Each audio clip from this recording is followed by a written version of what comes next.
Les 8h18, Mathieu Béliard. L'invité politique de la matinale, et c'est une exclusivité Europe 1 ce matin, Sonia Mabrouk, Jens Stoltenberg, le secrétaire général de l'OTAN.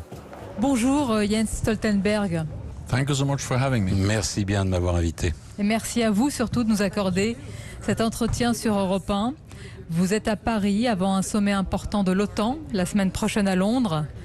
Vous avez rencontré le président Macron jeudi. Cette rencontre intervient dans un contexte particulier après la mort de 13 de nos soldats au Mali, morts dans un accident durant un combat contre le djihadiste.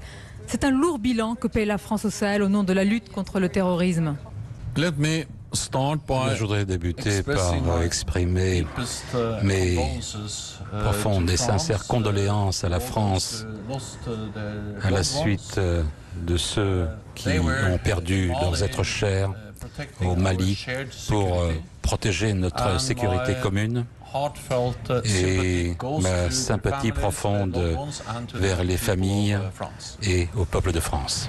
L'heure est à l'émotion, l'heure est également aux questions. Des questions se posent en France sur la présence de nos soldats au Sahel dans le cadre de l'opération Barkhane et surtout sur nos soutiens sur place. Emmanuel Macron souhaite une plus grande implication des alliés de l'OTAN au Sahel. Que répondez-vous à cela ? La présence française au Sahel est importante pour notre sécurité commune. Beaucoup d'alliés de l'OTAN soutiennent la France, pas seulement les États-Unis, qui a des capacités importantes pour soutenir la présence française au Sahel. La France n'a pas demandé l'aide de l'OTAN.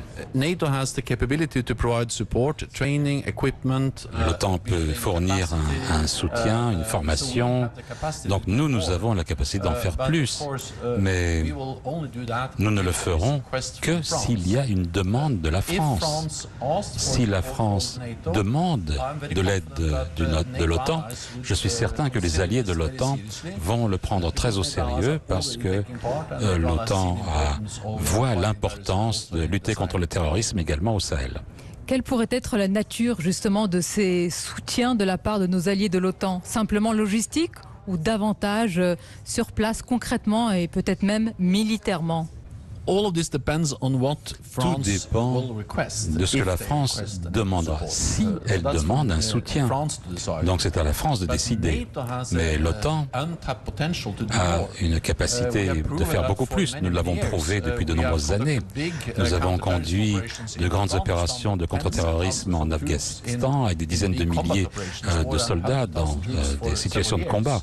Plus de 100 000 combattants pour plusieurs années. Nous avons été en Irak.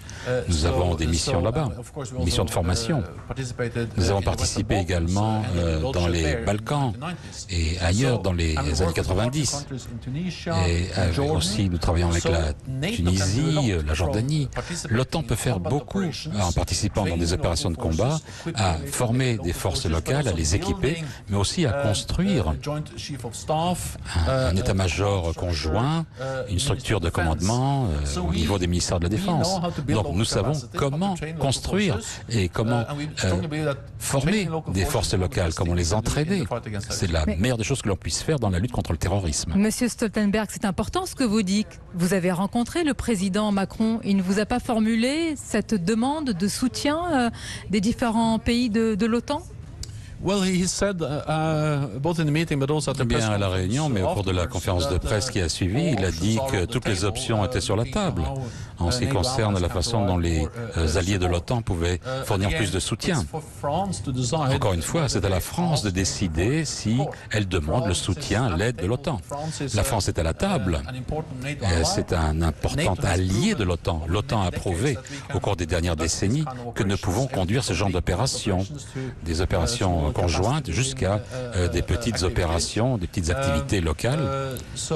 Donc je pense véritablement que les alliés auraient une attitude positive parce qu'ils comprennent l'importance de la lutte contre le terrorisme. Mais finalement, c'est à la France de demander et c'est aux alliés de prendre une décision sur une possible demande de la France. Alors justement, vous dites que la France est un pays pilier de l'OTAN. Emmanuel Macron a eu récemment des mots très directs sur l'alliance Atlantique parlant de mort cérébrale. Et il a dit ce jeudi, assumer ses propos. Vous avez eu l'occasion de vous expliquer franchement avec lui? Nous avons eu une discussion très bonne et ouverte, et mon message a été que, bien sûr, ça ne veut pas dire qu'on ne fonctionne pas, qu'on ne travaille pas. Vous savez, l'OTAN est l'alliance la plus forte de l'histoire. Nous préservons la paix en Europe. Nous avons mis en place le renforcement de notre alliance depuis des décennies. Pour la première fois dans l'histoire, nous déployons des troupes de combat sur la partie est de l'alliance. Nous avons renouvelé la puissance de nos forces. Nous modernisons l'alliance dans le cyberespace. Dans l'espace, on renforce la lutte contre le terrorisme en Irak. Nous réformons notre structure de commandement. L'OTAN s'adapte continuellement. C'est pour ça que c'est une réussite, parce que nous changeons lorsque le monde change. Vous parlez des réussites, des réalisations. Permettez-moi de parler aussi de ce qui ne va pas. Quand un membre de l'OTAN comme la Turquie décide de lancer une offensive contre les Kurdes en Syrie et que l'Alliance Atlantique, qui condamne cette action, reste impuissante. Est-ce qu'on ne peut pas parler de mort cérébrale alors?